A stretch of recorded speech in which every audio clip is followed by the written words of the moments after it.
G'day, I'm Bruce from www.partsplus.com.au. Today I'm going to change the door mirror on a Mazda 6 2004 model on the left front door, and I've first got to get the door trim off to actually get to the door mirror. It doesn't take too long, just a few simple tools. You need a ratchet with a socket, 8mm socket, and a Phillips head screwdriver and a flathead screwdriver. When you attempt to take the door trim off, sometimes it's a little tough with some of the clips around the outside, but normally there's just some screws on the inside. You've got two screws behind this decorative feature here, and behind the little light you've got another screw, and inside the inner door handle here you've got another screw. So I use my flathead to just take the decorative pieces off, and you've got to be very careful not to actually scratch or dent anything, but you can get in there quite easily. Everything's on firm and kind of fixed, always in clips, so as you saw I just quickly stuck it in there and I pulled this centre trim out, and then the same with the light. The light's normally in there, just clipped in there. You just actually just give it a bit of a lever and they just pop off.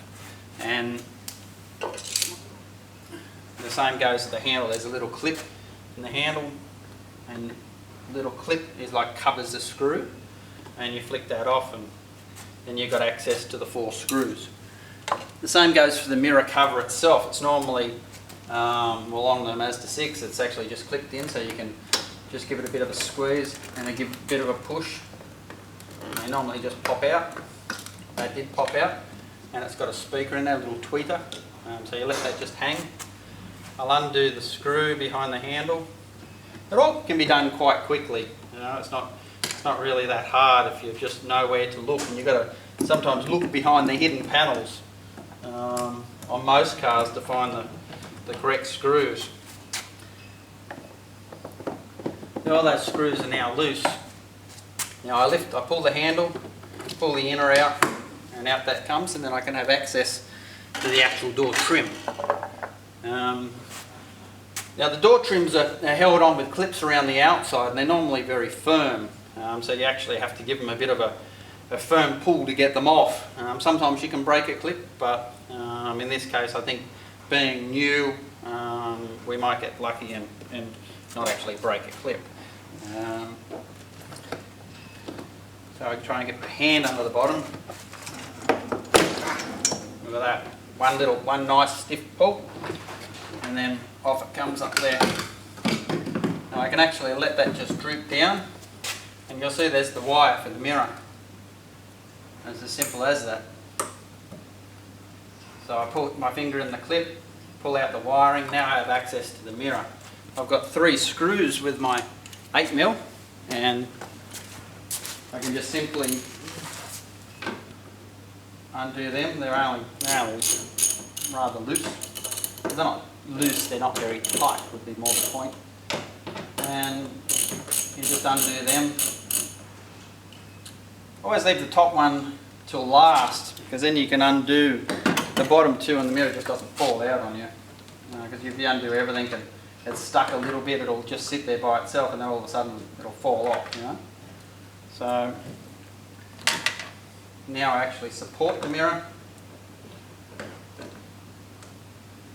Pull the last screw out. There's my wire. I just give the mirror a little bit of a wobble.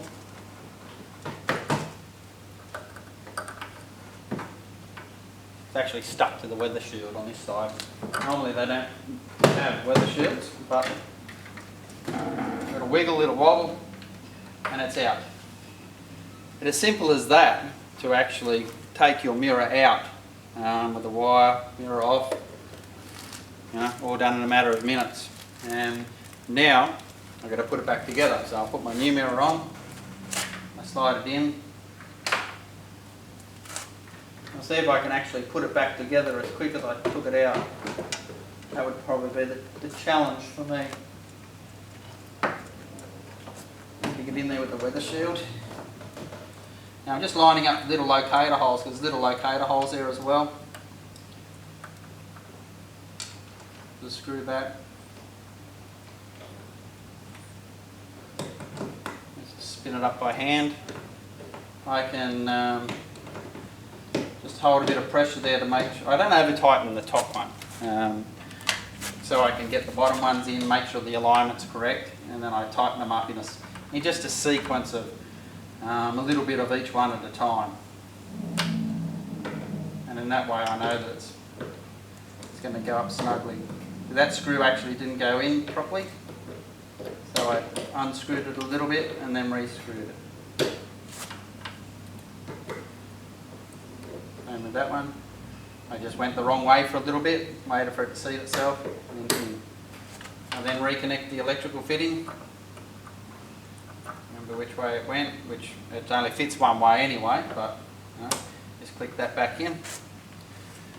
Now with the door trim you actually have to set, I'll put the little speaker thing back out, but you've got to set the top part in first on the lip. You get that lip in, you push that against the glass, put that lip in right, you pretty much can get the rest in pretty easily. You can clip that back in. Yep, that's done. Get to the other side.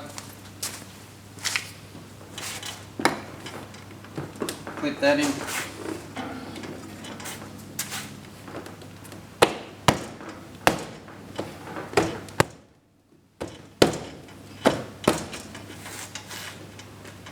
Yep, that's fine.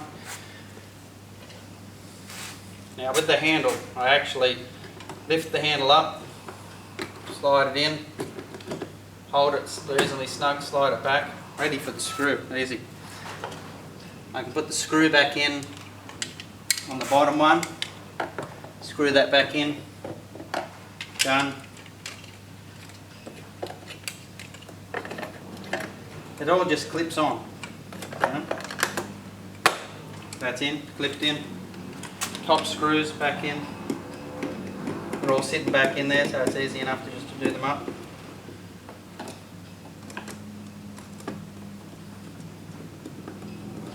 Door trim back on. I get the nice trim. I sit it there. Clip it in. Simple as that. Now I'm almost done. I just got to put the mirror one on, or the corner mirror one on. I find that. I just actually just wiggle that a little bit into its position.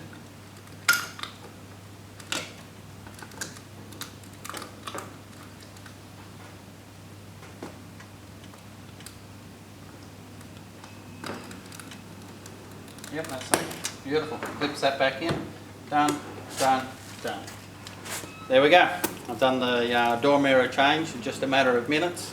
Once you know where those screws are behind the trim, so always be careful pulling them out so you don't damage them. And now that's ready, ready to drive again. But we just took the door off for the convenience to sell it, but that's how you do the door mirror. And thank you for watching my video on www.partsplus.com.au. Thank you.